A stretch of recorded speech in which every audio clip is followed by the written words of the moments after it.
In February 1937, United States Army Air Corps called for submissions of high-altitude interceptor design, the specifications of which were the highest for a single-engine fighter to date.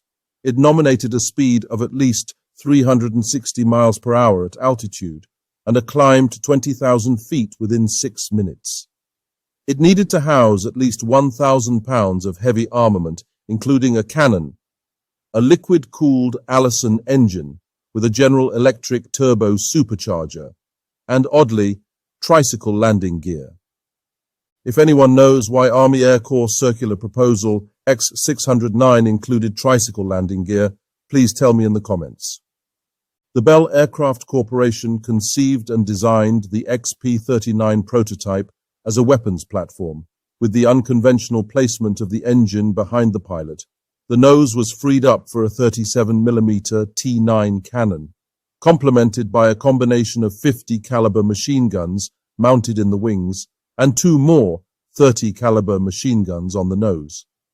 The P-39 made its maiden flight on the 6th of April 1938 at Wright Field, Ohio, achieving 390 miles per hour at 20,000 feet, reaching this altitude in only 5 minutes.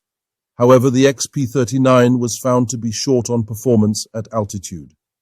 In June 1939, the prototype was ordered by General Henry H. Arnold to be evaluated by the National Advisory Committee for Aeronautics, which resulted in the turbo-supercharger being removed to achieve preferred streamlining. This singular decision meant it now lacked high-altitude performance. But, as the prototype was lighter by 2,000 pounds to the later production units that would sport full armaments and armor, this drawback was not yet evident. Now, with its modifications, it was formerly known as the P-39B.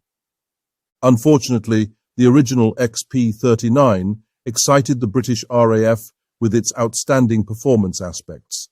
They made an order of 675 aircraft.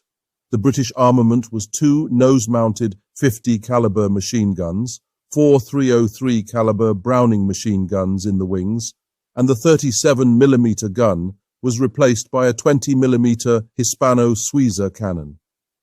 The British export models were renamed Airacobra, and the Royal Air Force took delivery in mid-1941. They immediately found that performance of the non-turbo supercharged production aircraft differed markedly from what they were expecting. Despite desperate remediation attempts by Bell, the RAF deemed the aircraft not meeting their original requirements. They refused to honor their current or further orders. 212 P-39s were sent to Russia, the beginning of the 4,746 P-39s, which were to equip Russian squadrons of the Soviet Air Force, almost half of the total production of all Airacobras during the war. The British P-39s, not yet delivered, were diverted back to the U.S. Army Air Corps, designated as P-400s. 200 P-400s were sent to the 5th Air Force in Australia for service in the Pacific.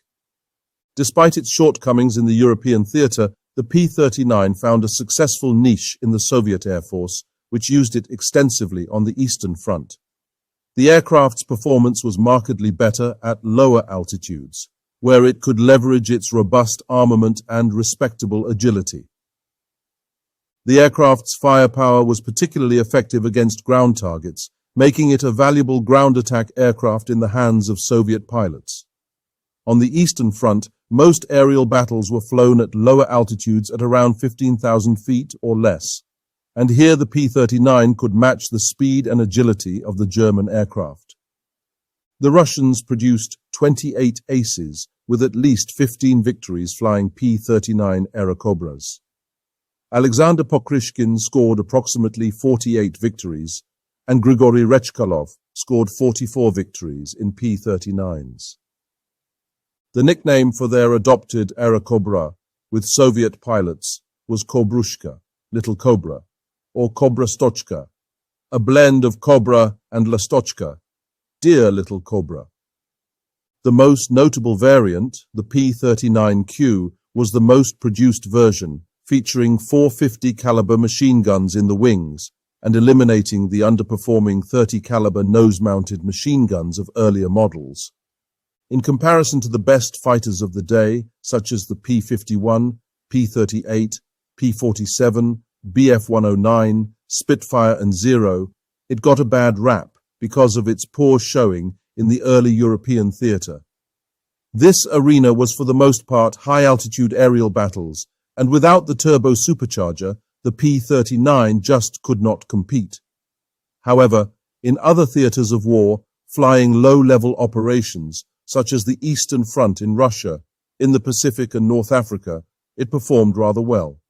A total of 9,558 P-39s were produced, with the major variants being the P-39D, P-39N and P-39Q, of which almost half were sent to Russia under the Lend-Lease program. While the Airacobra was never one of the best airplanes, it was still a good airplane. The P-39 introduced many new innovations that would later be used on America's first jet-powered airplane, the XP-59 Airacobra. Thanks for watching. If you enjoyed this presentation, please like the video and leave a comment below. If you enjoy content like this, please subscribe to the channel and hit the notification bell.